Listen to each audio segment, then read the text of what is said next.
1 month, 2 month, 3 month, hit the baby mama when I'm stepping through the door. Yeah, I'm pregnant, but I got an ill flow. Trying to make some money, buy some huggies from the store. 32 hours. That is all it took for one cute mom Instagram reel to turn Meghan Markle's world into a slow-motion pileup. The clip showed a grinning Meghan in a maternity ward, shimmying to baby mama dance while cradling what looked like a sizable bump. She said it was authentic, a playful peek behind palace doors. Within a day, the comment section looked like a 4-alarm PR fire, studio executives were red-flagging her contracts, and royal courtiers were quietly deleting her daughter's profile from the monarchy's own website. By the time the hashtag settled, 3 thunderclouds were forming. Corporate panic, Netflix's once lavish partnership suddenly on life support. Royal retaliation. Princess Lilibet's page wiped from royalfamily.uk without warning. Birth rumor. Resurrection fresh demands for paperwork many claim never existed. Stay until the end, because the documents, if they exist, could decide whether Meghan's brand survives or whether a future King William erases the Sussex children from history altogether. Viral clip. Instant backlash. The reel dropped on the 4th of June 2025, just 15 seconds of Meghan swaying in hospital socks, giggling at Prince Harry behind the camera. At first glance, it felt harmless, royal relatability with an R&B beat, but viewers clocked 2 things almost immediately: tone-deaf timing. The video landed during Britain's annual Baby Loss Awareness Week, and critics called it insensitive. The bump. TikTok slowed the footage and claimed the belly folded when she bent, comparing it to the infamous 2019 moon bump clip. Inside 4 hours, the reel hit 6 million views. Half the comments were heart emojis. The other half were variations of, "Is that thing even real?" and "Didn't hospital COVID rules ban filming then?" Screenshots hit X, Reddit, then broadcast TV. By sundown, The Daily Show opened with a gag. "Tonight, Netflix cancels Meghan faster than my gym membership." Behind the meme storm, real-world fallout brewed. Sources inside Netflix say CEO Greg Peters forwarded the clip to senior risk teams with a one-line note: "We cannot trend for the wrong reasons." PR agencies on retainer quietly paused all scheduled promotion for With Love Meghan Season 2. Paramount, which had been flirting with a documentary about her Montecito life, stopped returning calls altogether. Meghan responded 36 hours later on the Aspire with Emma Grede podcast. She framed the dance as a joy bomb meant to prove motherhood does not erase humor. She insisted it was filmed 4 years ago, that the world needed a smile, yet the explanation felt rehearsed and not reassuring. The damage was done, and bigger players were about to weigh in. The next blow came from the one institution that never forgets a slight, the House of Windsor.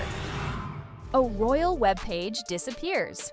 On June 13, 2025 at 9:07 a.m. London time, Royal Watcher blogs noticed something odd. Princess Lilibet's profile, live since her christening, had vanished from the royal family website. Prince Archie still had a page. Every other royal child remained. Lilibet, page not found. Palace IT claimed routine maintenance, yet hours passed with no return. Courtiers who spend careers sending coded messages through seating plans and jewelry choices rarely move pixels by accident. One insider whispered to GB News that William, now Prince of Wales, was no longer willing to paper over unanswered questions. Why pick at this scab now? Critics point to a line on Lilibet's US birth certificate. The registration lists an out-of-state filing address linked to Colorado, not California, where the couple live. Royal births traditionally name doctors and hospitals. Lilibet's names none. Add Meghan's refusal to release medical details, and suddenly that deleted webpage looks less like pettiness, more like leverage. Provide paperwork, or the profile stays down. Should the palace eventually declare the certificates non-compliant, William could invoke 1917 letters patent once he is king and withhold HRH styling, effectively erasing the children from official royal history. The move would be legal yet brutal. Before Meghan could process that digital slap, her Hollywood lifeline began to fray.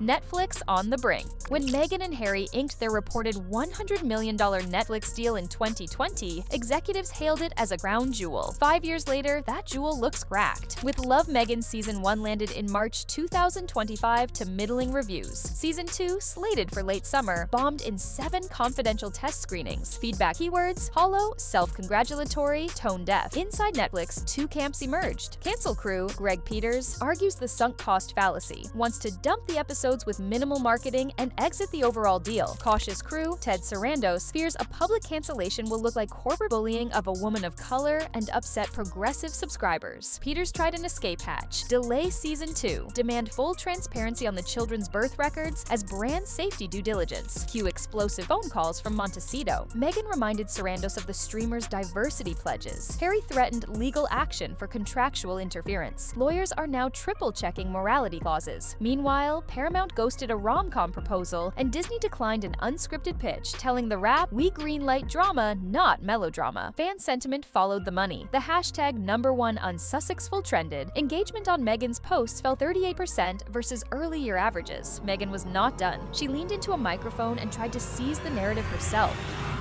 The podcast gambit and legal crossfire. 2 weeks after the viral clip, Meghan dropped a no-host pilot episode of The Real Meghan. For 57 minutes, she spoke directly into a condenser mic, referring to herself in the third person. She framed criticism as resistance to a woman choosing joy. She doubled down on her role as parenting guide, promising to help mothers rediscover fun. Ad buyers hesitated. Podcasting giant Acast withheld premium rates until With Love Meghan. Season 2 proves she can hold an audience. Brands worry negative press poisons inventory. Meghan's team counters that controversy equals clicks.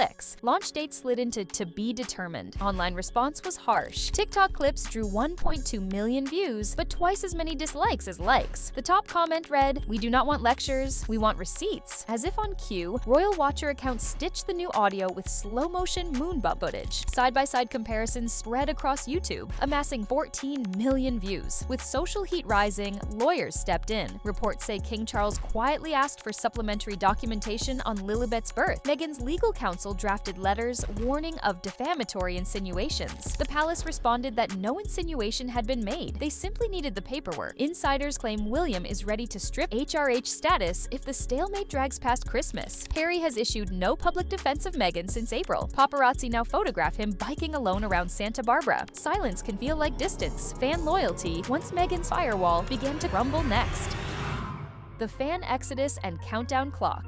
Meghan once relied on a digital phalanx of defenders. In 2025, the shield cracked. Fan accounts fell silent. Subreddits mocking Saint Meghan surged. Late-night hosts used her as a punchline. Data analytics firm CrowdTide shows her average Instagram sentiment score dropped from +38 in 2023 to -12 in mid-2025. Why the switch? Pop culture psychologists point to parasocial debt. Viewers invested sympathy during the Oprah interview, expecting a relatable duchess in return. Instead, they saw curated perfection and missing receipts. Emotional lenders demanded interest, then walked. Industry insiders say Meghan has now pitched at least 3 new unscripted series to US networks without success. One executive quipped, "We do not ensure unforced controversies." In Montecito, staff leaks describe a legal pad labeled proof strategy. Options appear grim: produce notarized medical records, release behind-the-scenes birth footage, or accuse the palace of bullying and hope public sympathy rebounds. Palace sources whisper a soft deadline of 31st December 2025 for Sussex transparency, conveniently just before the King's annual Christmas speech. Scenario planners outline 3 outcomes. Full compliance certified documents restore profiles, but skepticism lingers. Partial compliance affidavits only, William furious. Media still doubtful. Non-compliance profiles remain deleted, and HRH styles withheld. Brand value collapses. Meghan reportedly contemplates a 4th choice, suing the monarchy for procedural discrimination. Constitutional lawyers call it a long shot. One Instagram reel meant to celebrate hair-free motherhood instead reignited doubts about motherhood itself. Corporate allies treat Meghan like a reputational hot potato. The Crown quietly rubbed her daughter off its site and asked for proof. In crisis communication, there is a proverb: silence is a message. Meghan's silence on documentation now speaks louder than any podcast monologue. Will she pivot, produce indisputable receipts, and salvage the deals, or will she cling to privacy, betting that controversy fatigue saves her? The next few months will decide whether With Love, Meghan premieres as a redemption arc or fades into cautionary history about what happens when royalty meets influencer culture with too little transparency in between. Your move, Montecito. The world and the palace are scrolling, waiting, and counting every missing receipt.